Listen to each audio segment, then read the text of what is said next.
สวัสดีครับทุกคนสบายดีพี่น้องชาวไทยมาทุกคนตามที่ทุกคนได้เห็นข่าวนะกับจังหวัดหนึ่งของเมืองไทยหรือว่าอยู่ที่หาดใหญ่นะทุกคนตอนนี้ก็เกิดวิกฤตภัยน้ำท่วมครั้งยิ่งใหญ่ของประเทศไทยกันเลยค่อนข้างที่จะว่าเมืองทั้งเมืองจมนำนะทุกคนถึงว่าก่อนอื่นเบิดประพิมพ์ก็ต้องข้อแสดงความเป็นห่วงเป็นใยกับพี่น้องชาวไทยนะคลิปนี้กับประพิมพ์ก็อาจจะเป็นตัวแทนคนลาวที่ว่าอยากจะมาส่งกำลังใจให้กับพี่น้องชาวไทยหรือว่าเป็นกำลังใจจากพี่น้องชาวลาวข้ามแม่น้ำโขงส่งไปให้พี่น้องชาวไทยอยู่ที่หาดใหญ่ของประเทศไทยนั่นเองซึ่งว่าตอนนี้ก็บอกเลยว่าเห็นแล้วก็โอ้โหทุกคนนะมันเป็นอย่างที่ว่าบนหน้าจะเกิดขึ้นหนักหน่วงสาหัสเจ็บปวดขนาดนี้ว่าพิมพ์ก็พยายามดูข่าวทุกวันนะทุกคนดูข่าวติดตามข่าวว่าตอนนี้มันเป็นยังไงกันบ้างซึ่งว่าล่าสุดก็ยังแบบนำกับบรถนะทุกคนซึ่งว่าเป็นจำนวนนำมหาศาลที่ว่าเกิดขึ้นตกลงมาไล่เข้ามาในตัวเมืองของหาดใหญ่เฮ็ดให้เฮือนพี่น้องชาวไทยอยู่ที่หาดใหญ่กระจมอยู่ใต้น้ำนะทุกคนคลิปนี้เดี๋ยวเราจะไปเบิ่งอีกตึมสิ่งหนึ่งที่คนลาวพี่น้องชาวลาวเป็นห่วงเป็นใหญ่พี่น้องชาวไทยก็คือไทยลาวลาวไทยไม่ทิ้งกันทุกคนเราไปเบิ่งคลิปกันว่าจะมีอย่างที่แดที่บ่พิมพ์เอามาตอนมาฝากมื้อนี้ทุกคนไปมาทุกคนเรามาเบิ่งภาพ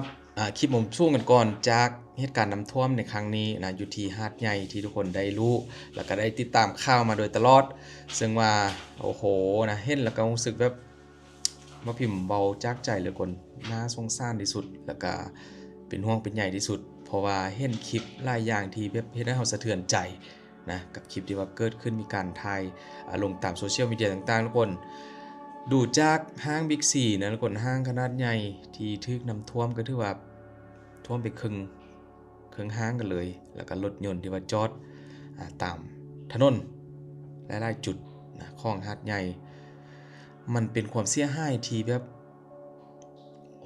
พอพิมพ์ข้อเว้าเข้ามามันบ่มีวันลืมเลยทุกคนนะกับพี่น้องชาวหาดใหญ่ที่ว่าได้รับผลกระทบภัยธรรมชาติที่หลายคนบ่อยากให้เกิดแต่ว่ามันก็เกิดขึ้นจนได้และเป็นครั้งที่ว่ายิ่งใหญ่ที่สุดของประเทศไทยที่ได้รับผลกระทบในครั้งนี้นะทุกคน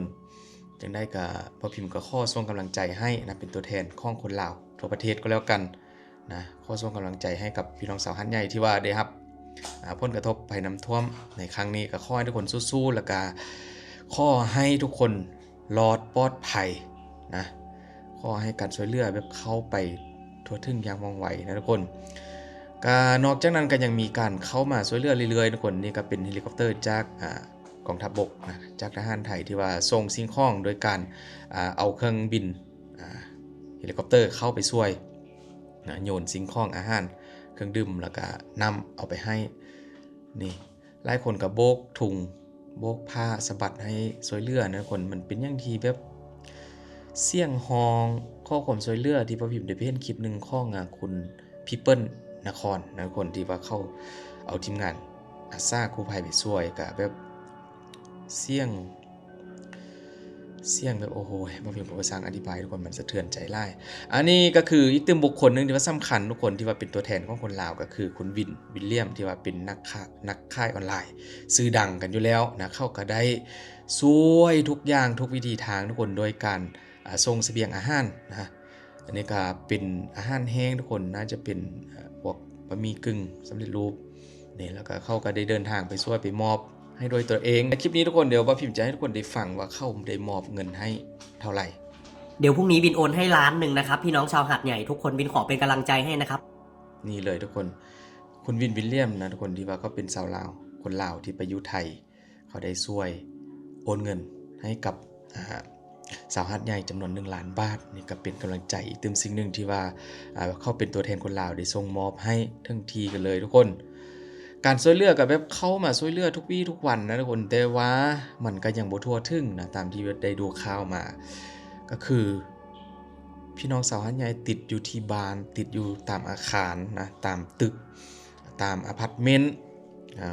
ของตัวเองนะ หลายจุดที่ว่าเข้าบ่ทั่วถึงและสิ่งที่ว่าเป็นห่วงเป็นใยมาตอนนี้ก็อาจจะหนีบ่พ้นเรื่องของการอดข้าวอดน้ำหลายคนก็ยังบ่ได้กินข้าวได้กินน้ำนะหลายวันกันแล้วหลายชั่วโมงกันแล้วแล้วก็มีทั้งอ่าหลายอย่างที่ว่าน่าเป็นห่วงนะทุกคนยังไงก็ตามแต่ก็การช่วยเหลือก็พยายามสุดความสามารถทุกคนนี่ก็เป็นการช่วยเหลือแบบหีบด่วนของ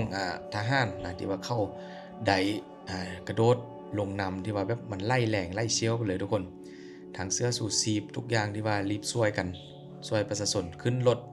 ออกจากบ้านนี่กระโดดลงไปแบบนี้เลยทุกคนโอ้โหไล่แหงทุกคนนะการช่วยเหลือก็สุดแต่อยากจะเข้าไปช่วยแต่บางพื้นที่มันก็เห็นว่ามันเข้าไปยากนะเห็นมีเรืออาสากู้ภัยเรือกู้ภัยนี่ล่มเจ็ตสกีพังเพราะว่าน้ำมันเชี่ยวนี่ทุกคนและนี่ก็เข้าข้องที่ว่าพี่น้องสาวลาวส่งไปให้พี่น้องสาวไทยนะจำนวนหนึ่งก็คือมีคนดังทางฝั่งไทยเข้ามารับเอาทุกคนนี้เข้าข้องจากพี่น้องสาวลาวส่งมอบให้ถึงที่ให้กับพี่น้องสาวไทยนะช่วยนำท่วมไตเป็นภาพบ่มส่งอีกตึมจุดหนึ่งทุกคนเห็นแล้วฮู้เลยว่ามันลึกสูงขนาดไหนกับน้ำมวลน้ำมหาศาลที่ว่าเกิดขึ้นท่วมไล่ท่วมในครั้งนี้คือที่พ่อพิมพ์ได้ไปเห็นเข้าทำคลิปจำลองภาพจำลองทุกคนเขาบอกว่าอยู่หาดใหญ่ที่ว่าเกิดน้ำท่วมครั้งนี้นะหาดใหญ่เป็นเหมือนกับแอ่งกระทะใช่ไหมทุกคนแอ่งกระทะก็คือแบบเป็นเมืองที่ว่าอยู่ตรงกลางของกระทะแล้วเวลานำมาเยอะๆก็จะไล่ท่วมเข้ามาทีเดียวแล้วลองระบายน้ำหรือว่า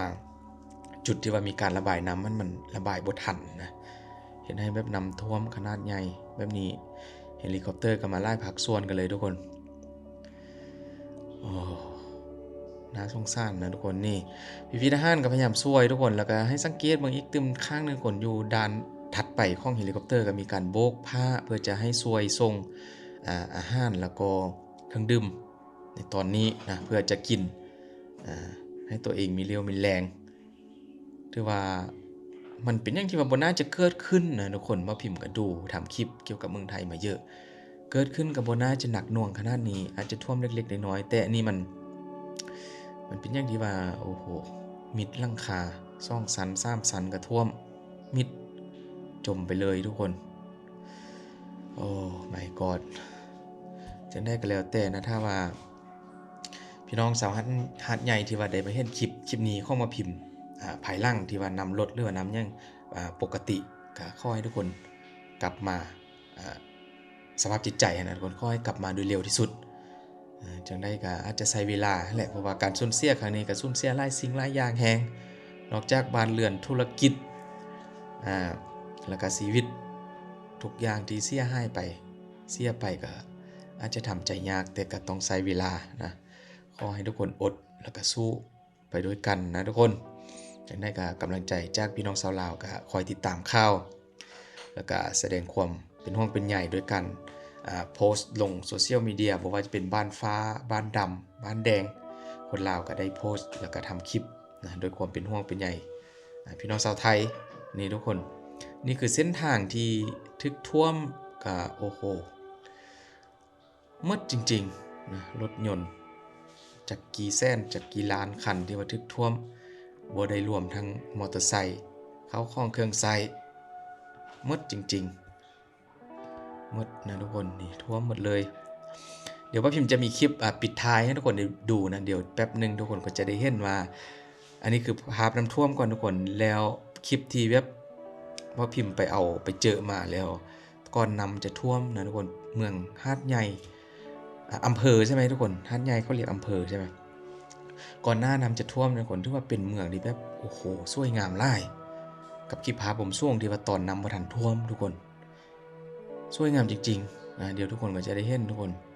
เมื่อกี้ก็ยังเห็นคนปีนขึ้นถึงตึกนะทุกคนเพื่อจะโบกผ้าข้อขนสวยเรือข้ออาหารการกินนี่ทุกคนรถหมดจริงๆทุกคนหมดเลยอันนี้ก็เป็นหมู่บ้านช่วยลูกกันเลยทึกท่วมหมดนะเดี๋ยวคลิปต่อไปทุกคนเรามาดูว่าก่อนหน้านำจะท่วมเป็นยังไงทุกคนกับภาพผมช่วงนี้เลยโอ้โหเป็นเมืองที่ว่าทันสมัยแล้วก็แออัดกันเลยนะทุกคน สวยงามมันก็บ่น่าจะเกิดขึ้นขนาดนี้คันถ้าว่าท่วมเป็นแบบบางพื้นที่บางจุดเล็กๆน้อยๆก็พอรับไว้พอช่วยเหลือกันได้แต่นี่มันแบบหมดทั้งเมืองจริงๆเลยโอ้โหเมืองที่สวยงามนะทุกคนในตอนนี้ถูกน้ำท่วมไปหมดหลายคนก็คงจะส่งกำลังใจไปให้นะพี่น้องชาวไทยทั่วประเทศรวมถึงพี่น้องชาวลาวก็คอยส่งกำลังใจไปให้เช่นกันจะได้ก็ขอให้ผ่านวิกฤตครั้งนี้แล้วก็ขอให้มันลดมันแห้งลงไวๆนะบ่ต้องเกิดขึ้นอีกแล้วก็บ่ต้องมีอีกกับเหตุการณ์หายๆหลายๆแบบนี้นะกับพี่น้องชาวไทยก็ขอให้สู้ๆพิมพ์ก็ขอเป็นกำลังใจให้แล้วก็ส่งไปให้ข้ามน้ำโขงกันเลยนะทุกคนขอบคุณหลายๆทุกคนจังได้กับพี่น้องชาวไทยก็คอยช่วยอยู่เสมออยู่แล้วนะบ่ว่าจะเป็นการเข้าไปช่วยด้วยตัวเองช่วยโดยเข้าข้องเครื่องใช้เงินคำยังก็ว่ากันไปนะทุกกำลังใจที่ว่าคนไทย 70-80 ล้านคนก็ช่วยหาดใหญ่เต็มที่นะบ่ว่าจะเป็นประชาชนภาครัฐแล้วก็ทหารนักธุรกิจ